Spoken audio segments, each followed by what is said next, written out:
લગભગ છેલ્લા ઘણા સમયથી ભૂખી કાસના મુદ્દાને લઈ અને અમે વોર્ડ નંબર 1ના કોર્પોરેટરો વોર્ડ નંબર 1ના નાગરિકો સાથે જે રજૂઆત કરી રહ્યા છે કે જે રીતે 2024માં 2 મહિનામાં 3 વખત વડોદરા શહેરમાં પૂર આવ્યા. વડોદરા શહેરની પરિસ્થિતિ એટલી ભયજનક થઈ. તમે જુઓ પૂરની પરિસ્થિતિ કે વડોદરામાં બહાર નિર્દોષ નાગરિકોના મૃત્યુ થયા, સાથે સાથે પશુઓના મૃત્યુ થયા. વડોદરા શહેરમાં કરોડો અબજોનું નુકસાન થયું.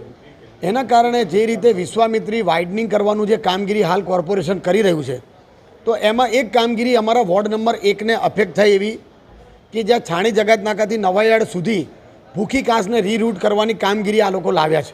તો અમે એ કામગીરીનો એટલે વિરોધ કરીએ છીએ કે ભાઈ છાણી જગત નાકાથી નવાયાર્ડવાળા રોડ પર જે પાણી ભરાય છે એ પાણી ભૂખી કાંસ મારફતે જતું રહે છે. જો તમે નવો ભૂખી કાંસનો આખો રીરૂટ કરશો તો અમારા વિસ્તારના ટીપીતેર વિસ્તાર છે, છાણી જગત નાકાની આજુબાજુની સોસાયટીઓ છે, નવાયાર્ડની બાજુના જે વિસ્તારો છે જેવા કે જૂની રામવાડી, નવી રામવાડી, રમણીકલાલની ચાલી, રસુલજીની ચાલી, રોશનનગર, રોશન પાર્ક, અહેમદ રજા નગર, જૂની આશાપુરી, નવી આશાપુરી, અમરનગરની આજુબાજુના વિસ્તારો, ટીપીતેરની સોસાયટીઓ, સાથે સાથે ચિસ્તિયાનગરથી લઈ અને Prabhu park, Param park, Pushpak park, Asopalav society, Maikrupa society, Pavan park, Santoknagar, Suryanagar, Natasha residency, Natasha park, Maruti township, આ તમામ સોસાયટીઓના નાગરિકો ખરેખર હેરાન પરેશાન થઈ જશે, પૂરની ચપેટમાં આવી જશે.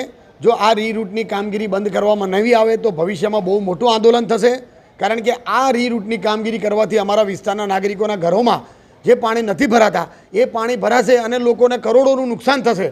એટલે આ કામગીરી રદ કરવા માટે ભૂખી રીરૂટની કામગીરી છાણી જગત નાકાથી નવાયાર્ડથી જે નિઝામપુરા સ્મશાન લઈ જવાની કામગીરી જે આ લોકોએ લાવ્યા છે એ કામગીરી કરવાથી જે નવા બનાવેલા રોડો છે એ રોડ પણ તૂટી જશે અને એનો પણ આર્થિક બોજો કોર્પોરેશનના માથે આવશે અને કોર્પોરેશનને નુકસાન ન થાય અને વડોદરા શહેરમાં અમારા વોર્ડ નંબર 1ના નાગરિકોને નુકસાન ન થાય એ માટે આ કામગીરી રદ કરવા માટે અમારી માંગણી છે.